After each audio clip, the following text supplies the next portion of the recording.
Bonjour, alors je continue les épisodes de ma vie, de l'enfer à l'espoir, et pour faire cela, je me sers de mon livre, une autobiographie que j'ai écrite. Alors j'en étais au stade où dans l'autre épisode je te parlais que j'avais rencontré un homme et son surnom était Doudou.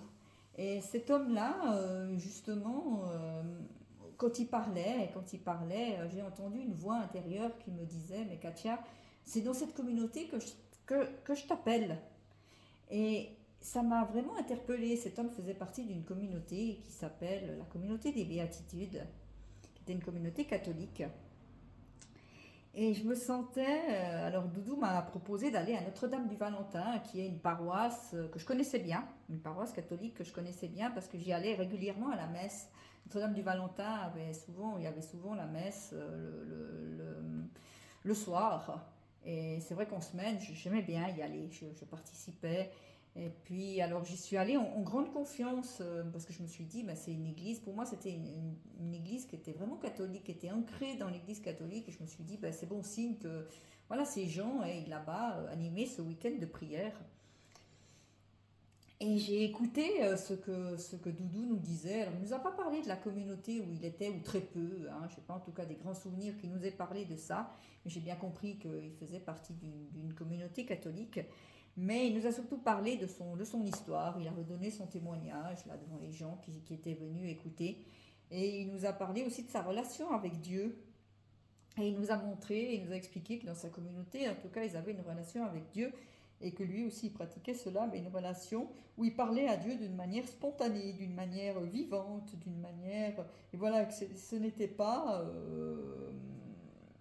c'était pas comme ce que je trouvais dans l'église catholique. Moi, ce que je reprochais à l'église catholique et ce qui m'ennuyait beaucoup dans l'église catholique quand j'assistais à mes messes, c'était que c'était vraiment des prières qu'on faisait, voilà, qu'on avait apprises par cœur et qu'on répétait et qu'on devait voilà, répéter des choses tout le temps, tout le temps. Et je trouvais ça ennuyeux et moi, j'avais pas envie de cette relation avec Dieu et j'avais envie d'une relation plus spontanée. Et c'est vrai que dans les églises évangéliques que je fréquentais, comme je disais dans d'autres épisodes, j'ai rencontré des évangélistes et des gens de l'église évangéliste. Et là, eux, ils avaient cette relation avec Dieu qui me plaisait beaucoup.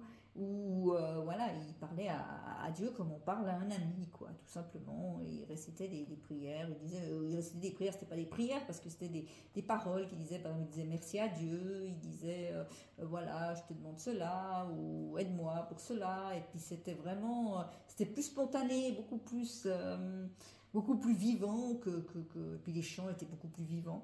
Mais moi, pour moi, dans ma tête, il n'était pas question de quitter l'Église catholique parce qu'il y avait des valeurs dans l'Église catholique pour moi qui étaient très importantes. Et ces valeurs, je ne les trouvais pas dans l'Église évangéliste. Et puis même les gens de l'Église évangéliste critiquaient ces valeurs que moi je respectais. Je respectais énormément et c'était pour moi c'était pas possible. Alors le fait de voir que dans ces gens de cette communauté pratiquaient cela et pratiquaient et que Doudou aussi voilà cette relation avec Dieu qui était tellement simple, tellement belle que je trouvais belle, que je trouvais simple, que je trouvais vivante et ça m'a plu. Tout simplement ça m'a plu. Et à la fin du week-end, Doudou a proposé un temps de prière en silence. Et là, pendant ce temps de prière en silence, j'ai entendu la voix de Dieu qui me disait, pour moi c'est la voix de Dieu, qui me disait, mais écoute Katia, c'est dans cette communauté que je t'appelle. Et quand je repense à cela, moi à ce moment-là, dans ma tête, c'était je t'appelle pour être religieuse. Et Dieu ne m'a jamais dit je t'appelle pour être religieuse, il m'a juste dit, il m'a juste fait comprendre que c'était dans cette communauté qu'il m'appelait. Et justement, le fait que je dise c'est pour être religieuse, ça centrait toute ma vie sur la vie religieuse. Et moi, à ce moment-là, je ne pensais pas du tout être religieuse. Je connaissais des religieux, je connaissais voilà, des gens qui étaient religieux, mais jamais je pensais devenir religieuse. Jamais je me suis dit, tiens, pourquoi pas être religieuse. Ça ne m'avait jamais effleuré l'esprit. Et que Dieu m'appelle dans cette communauté. Dans cette communauté, j'aurais très bien pu être célibataire, j'aurais très bien pu me marier, j'aurais très bien pu... Doudou était marié avec son épouse Evelyne. Il vivait dans la communauté. Il y avait aussi des gens qui étaient célibataires, il y avait aussi des prêtres et des religieux.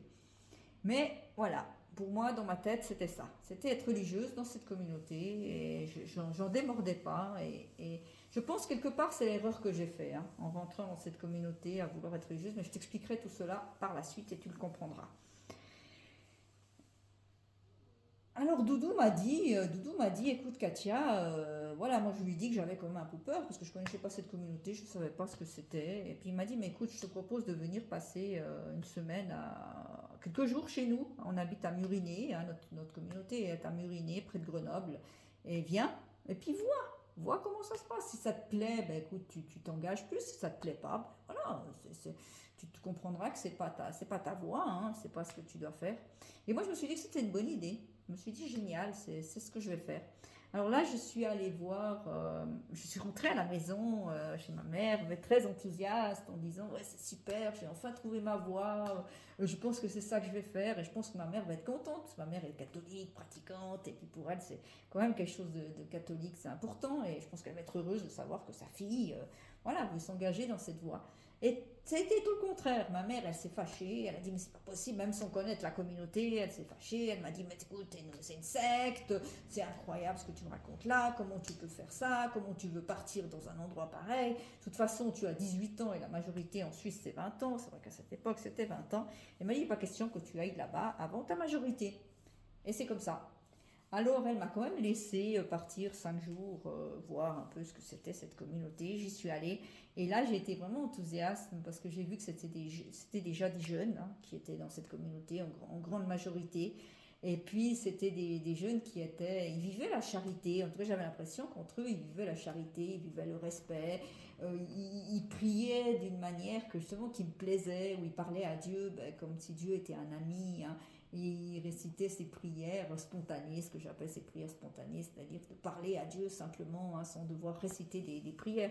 C'est clair qu'il y avait aussi des messes, il y avait aussi des offices, il y avait aussi tout cela, mais c'était fait d'une manière qui était beaucoup plus vivante que ce que je voyais dans ma paroisse.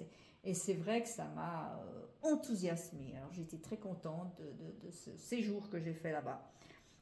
Et je suis rentrée chez moi de nouveau.